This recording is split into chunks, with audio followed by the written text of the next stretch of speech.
چند جملے یہ ہیں کہ رشیدہ آیا صاحبہ نے 1943 میں لکھنا شروع کیا اور اب تک 65 سال سے زیادہ کا عرصہ ہو چکا ہے ان کو شعر و سخن کے میدان میں تب آزمائی کرتے 9 سے زیادہ کتابیں مجھے بتائیے کہ ان کی شائع ہو چکی ہیں اور اس وقت جو کتاب سامنے ہے فن و شخصیت کے حوالے سے اس پہ تقریباً 35 علماء کرام اہل قلم اور صاحب قلم حضرات نے لکھا ہے اور اظہار خیال کیا ہے۔ اس کتاب کو مرتب کیا ہے محترمہ پروفیسر رانا اقبال نے، تو میری درخواست ہے رانا اقبال سے کہ رانا اقبال صاحب اپنے ایک مخصوص انداز میں فن و شخصیت لکھتی رہی ہیں اور ان کی متعدد کتابیں شائع ہو چکی ہیں، میری درخواست ہے شکر اور اپنے خیالات اظہار کریں۔ محترمہ رانا اقبال۔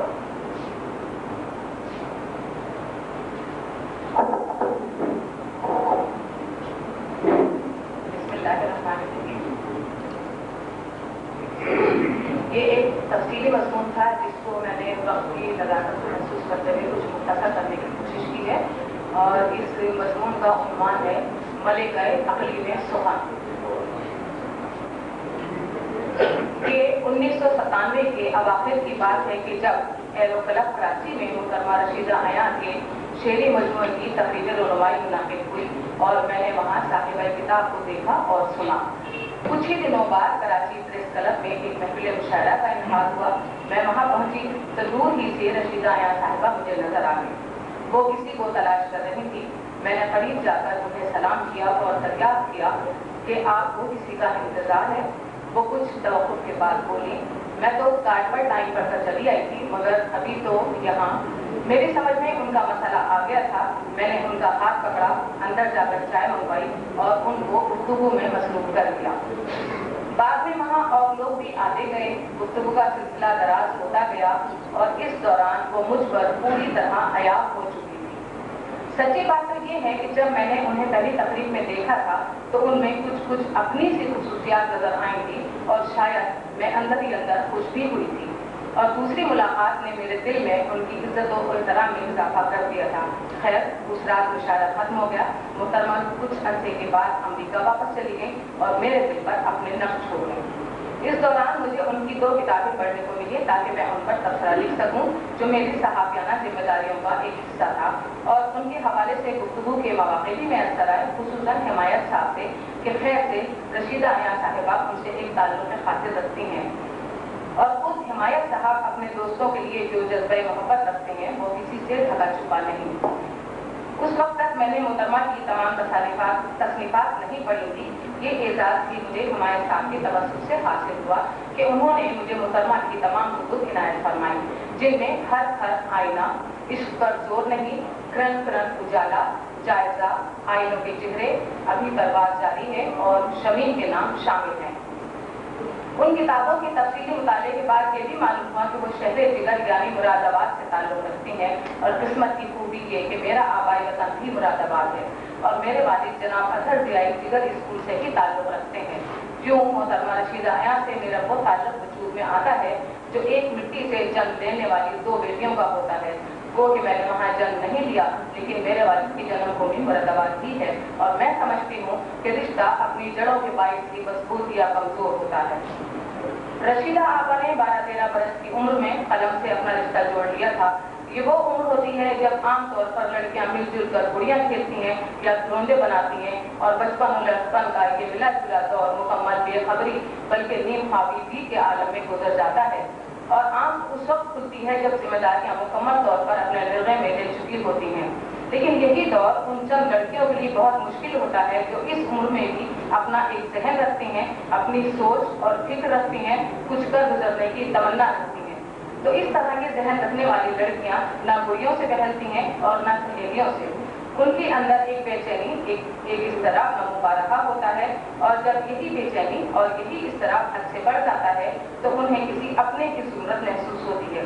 ایسا اپنا جو ان کے دل و دماغ کو سکون دے سکے، یہ اپنا کوئی بھی ہو سکتا ہے، اپنے رجحان کے مطابق، اپنی فطرت کے مطابق۔ سو رشیدہ عیاں نے اپنے دوسرات کے لیے قلم کا انتخاب کیا۔